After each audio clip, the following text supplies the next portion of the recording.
बिस्मिल्लाहिर्रहमानिर्रहीम बिस्मिल्लाहिर्रहमानिर्रहीम। Hello guys, अस्सलाम वालेकुम। आज का जो हमारा लेक्चर है वो है डायोड क्लैंपर्स। आज के लेक्चर में हम पढ़ेंगे कि डायोड क्लैंपर्स किसे कहते हैं।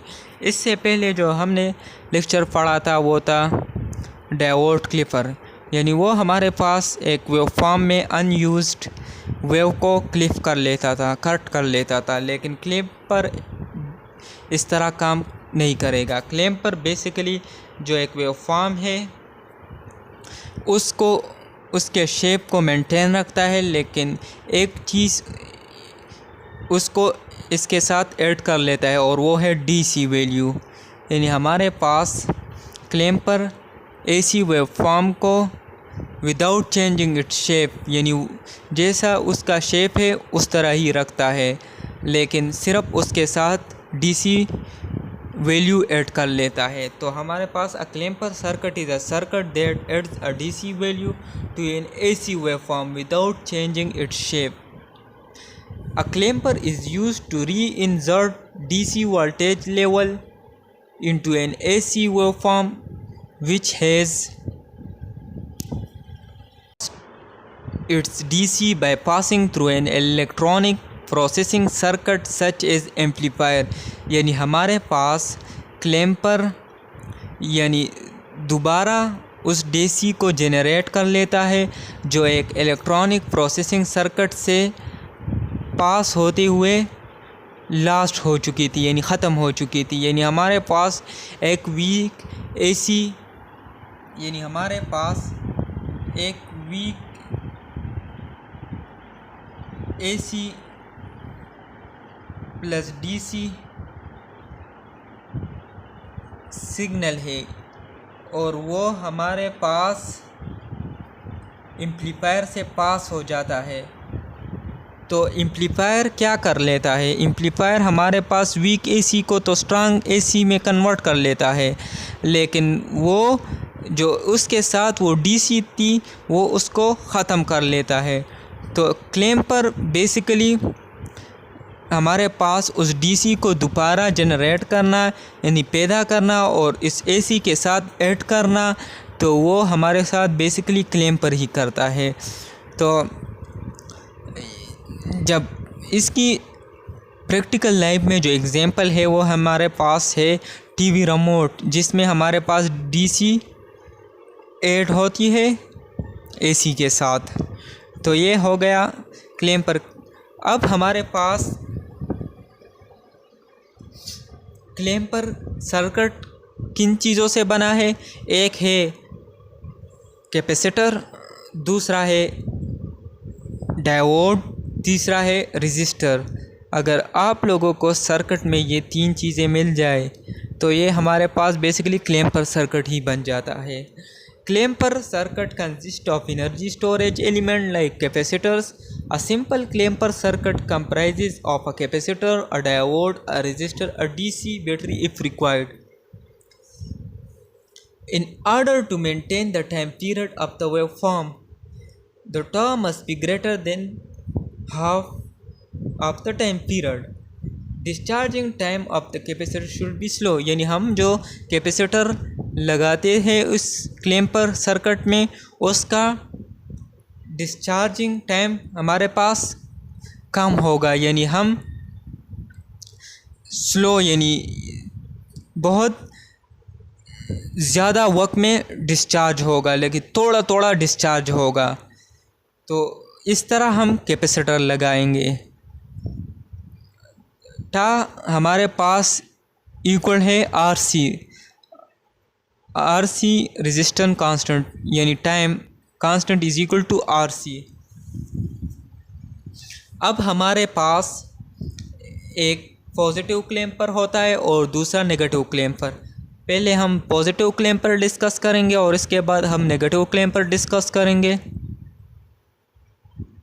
पॉजिटिव क्लैंपर हमारे पास ये एक एसी सिग्नल है जो हमारे पास एक क्लैंपर सर्किट से पास होता है और आखिर में हमारे पास आउटपुट देता है।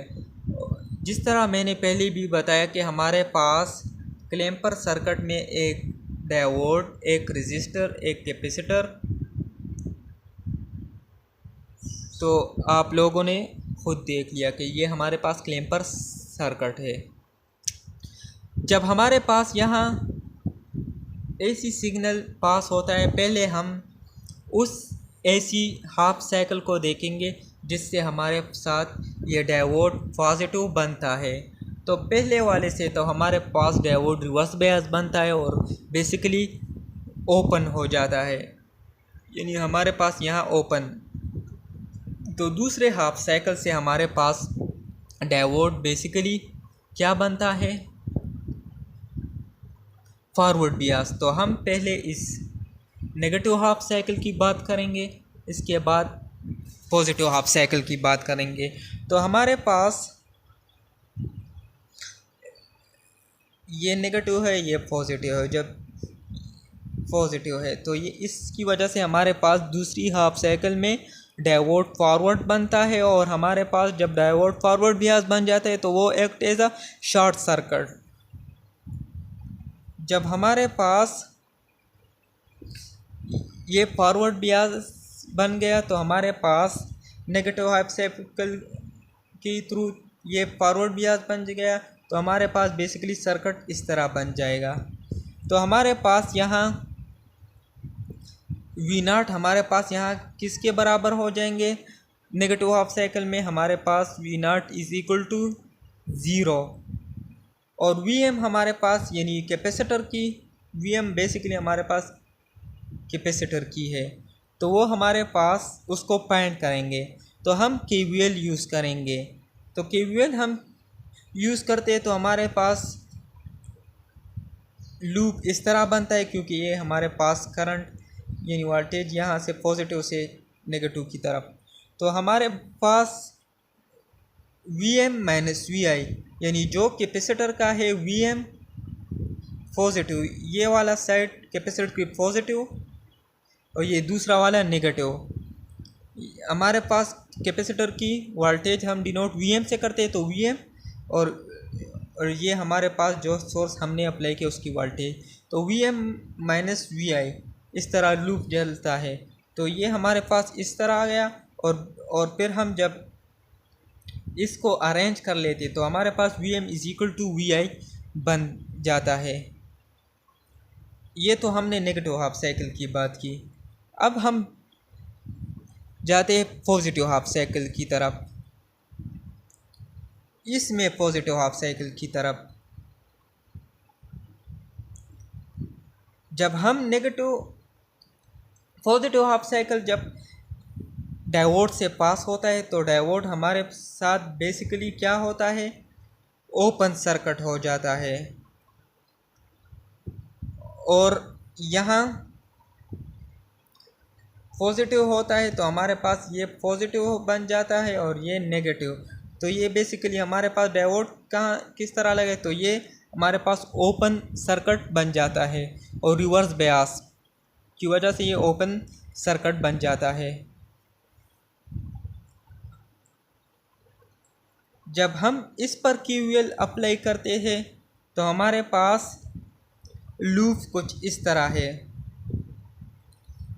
क्योंकि यहाँ हमारे पास ये वाला साइकिल है, पहली साइकिल है, तो हमारे पास ये पॉजिटिव होगा और ये नेगेटिव होगा। तो हमारे पास लूप यहाँ से इस तरह पास होगा।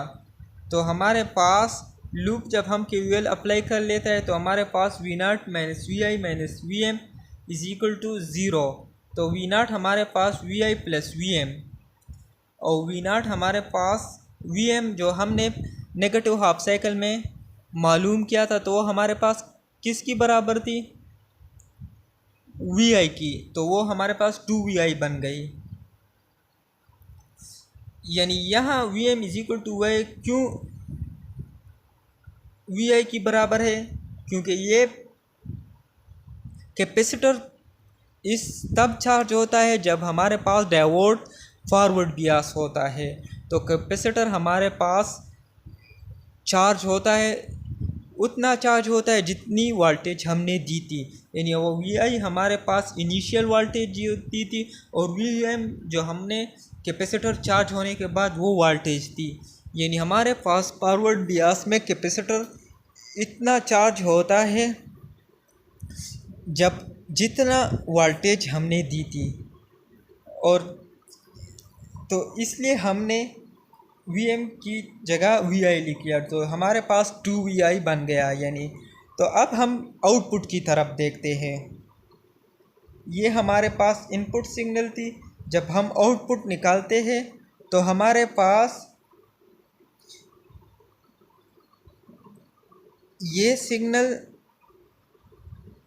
क्या होगी, जो पॉजिटिव थी तो ये हमारे पास इस तरह आएगी, इस तरह आउटपुट।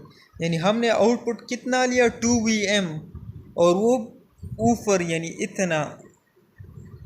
तो ये हमारे पास बेसिकली पॉजिटिव क्लैम्पर की वी आउट हो गई। इस सिग्नल अगर मैं यहाँ स्क्वायर सिग्नल बना लेता हूँ तो उससे आप लोगों को बहुत आसानी से समझ आ जाएगी। ये एक स्क्वायर सिग्नल है जो हमने इस जगह एक स्क्वायर सिग्नल दी। तो आउटपुट में हमारे पास जो हमने पहले हाफ साइकिल में पॉजिटिव हाफ साइकिल में है, तो वो हमें क्या देगा, दुगना 2Vi। तो एक Vi तो ये हो गई ये, और अगर 2Vi हो गई तो हमारे पास बेसिकली ये इतना हो जाएगा, और ये फिर इतना। और दूसरे हाफ साइकिल में हमारे पास वी आउट कितना था, 0 था। यानी वी आउट हमारे पास नेगेटिव हाफ साइकिल में कितना है, 0। तो ये यहाँ नहीं होगा। और वोल्टेज यहाँ कांस्टेंट इतना यहाँ कितना होगा, यानी हमारे पास हम यहाँ ये 10 वोल्ट हो गया, ये 5 वोल्ट हो गया। तो बेसिकली ये भी 10 वोल्ट है और ये भी 10 वोल्ट है। तो हमारे पास यहाँ वोल्टेज कांस्टेंट कम नहीं होगा, उतना ही होगा। तो ये हो गया हमारे पास पॉजिटिव क्लैम्पर। अब जाते हैं नेगेटिव क्लैम्पर की तरफ। नेगेटिव क्लैम्पर की भी वही तरीका है। यानी हमारे पास ये एक सिग्नल है, अगर आप लोगों को इसको स्क्वायर ले ले तो आप लोग इसको आसानी से समझ जाएगी, स्क्वायर वेव। तो जब ये पॉजिटिव हाफ साइकिल होता है तो हमारे पास डायोड क्या होता है, फॉरवर्ड बियास होता है। तो हमारे पास ये शॉर्ट सर्किट होता है और उसमें कैपेसिटर चार्ज हो जाता है। और जब हमारे पास नेगेटिव हाफ साइकिल है तो ये हमारे पास ओपन होता है, और तो हमारे पास पहले हाफ साइकिल में Vm = Vi हो जाता है। जितना हमने वोल्टेज दिया था उतना ही कैपेसिटर चार्ज होता है, उतनी उसकी वैल्यू होती है। और दूसरे हाफ साइकिल में हमारे पास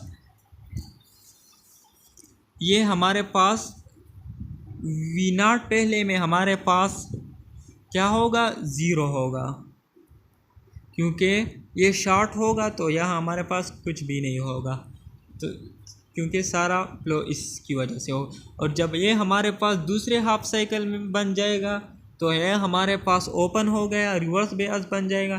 तो ये सारी V0 फिर हमारे पास -2Vm की बराबर हो जाएगी। तो -2Vm की वजह, तो हमारे पास सिग्नल इस तरह की आएगी, इस तरह। और अगर स्क्वायर सिग्नल ली है तो ये हमारे पास कुछ इस तरह आ जाएगी। अगर ये 5 वाट है और इसकी आउटपुट पर AC होगी। पहले हाफ साइकिल में V आउट हमारे पास 0 था, तो ये इस तरह ही रहेगा। और दूसरे में हमारे पास क्योंकि डबल हो गया और नीचे हो, तो ये हमारे पास कुछ इस तरह आएगी। और ये जितना ये होगा टाइम वोल्टेज, इतना ही हमारे पास आउटपुट में होगा। ये हो गया हमारा आज का लेक्चर। वस्सलाम।